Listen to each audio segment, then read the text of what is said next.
Maya, you were always better than me. I just wanted to be you for a while.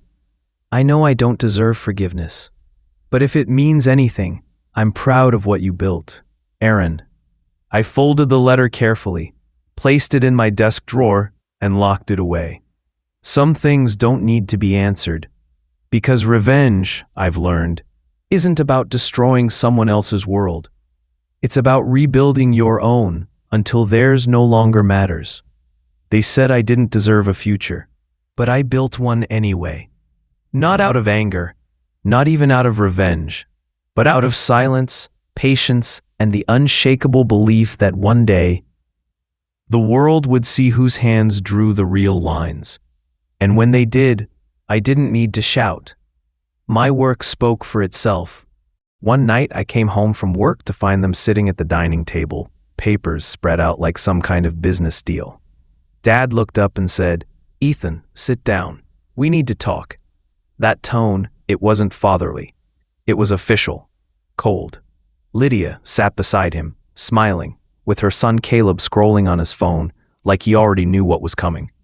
Dad cleared his throat. "I've decided to transfer your mother's trust to Caleb. He's about to start college, and, well, he needs it more than you right now." I thought he was joking. I laughed, this small nervous laugh, but he didn't. My voice shook when I asked, "You're giving Mom's inheritance to him?" Dad sighed. "Ethan, you're doing fine. You've got a job, an apartment, and you're stable. Caleb's had a tough childhood. He deserves a chance too." I looked at Lydia. She didn't say a word. She didn't have to. The smirk on her face said it all. At night, I didn't argue. I just stared at the signature line on the paper and said quietly, "If that's what you think Mom would have wanted, go ahead." Then I walked out. But what they didn't know was, Mom had left more than one document behind. Weeks went by. I moved out of the house, barely talking to Dad. Every call from him went unanswered. Every text from Lydia, I ignored. They thought I'd accepted it, that I'd quietly faded out of the picture. But I wasn't done. Mom's best friend, attorney Susan Miller, had been our family lawyer for years. She was the kind of woman who remembered every clause, every hidden line in a document. When I told her what Dad did, she didn't even look surprised. "Your mother anticipated this," Susan said softly, pulling out a worn-out envelope from a file cabinet. "She told me if anything like this ever happened, I was to give you this."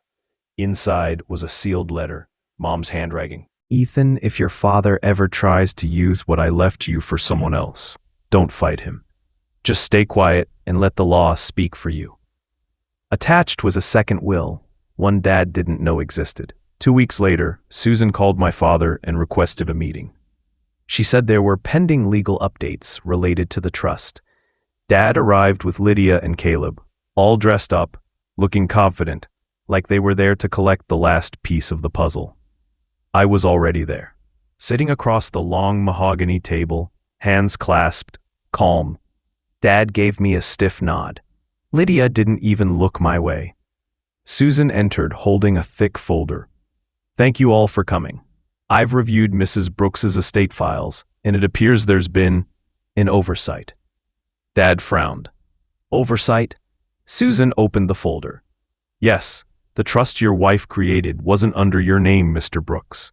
It was an independent trust tied directly to Ethan as the sole beneficiary. The transfer you attempted," she looked him in the eye, "was legally invalid." Lydia's smile dropped. Caleb finally looked up from his phone. Dad stammered, "That can't be right. I was her husband." Susan interrupted firmly. "You were, but her funds were from her private inheritance before marriage. By law, it's classified as separate property. You had no authority to reassign it." Silence. Then she pulled out another document. "And there's more."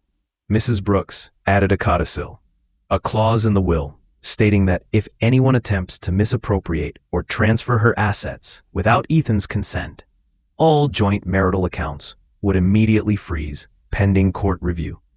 Dad's eyes widened. "You mean—" "Yes," Susan nodded. "Your current accounts, including those merged with Lydia's, are now under legal hold." Lydia gasped, "You can't do this." Susan smiled faintly. "Actually, Mrs. Brooks already did." The room fell silent.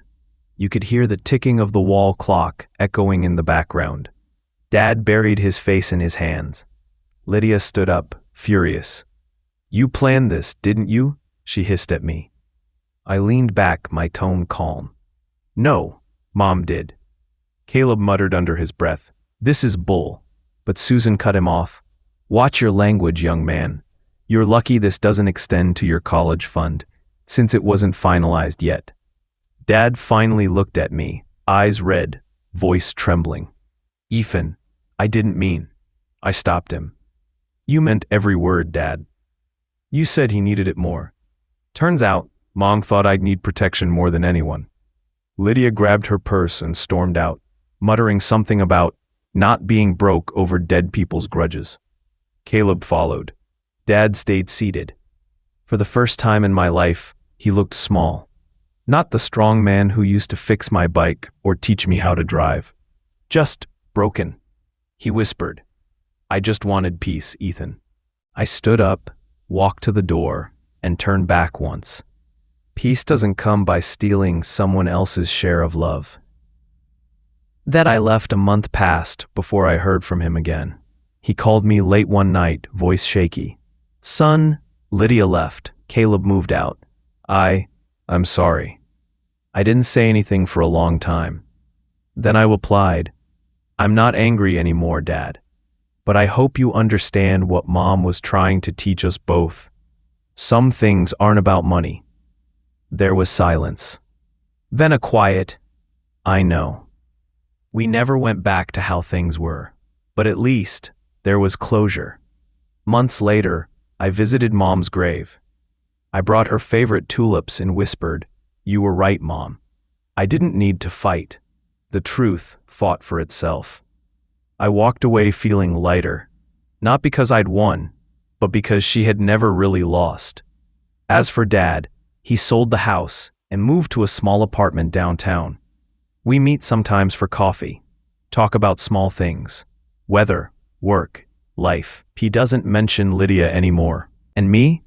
I used part of the inheritance to open a small art studio, something Mom always dreamed I'd do.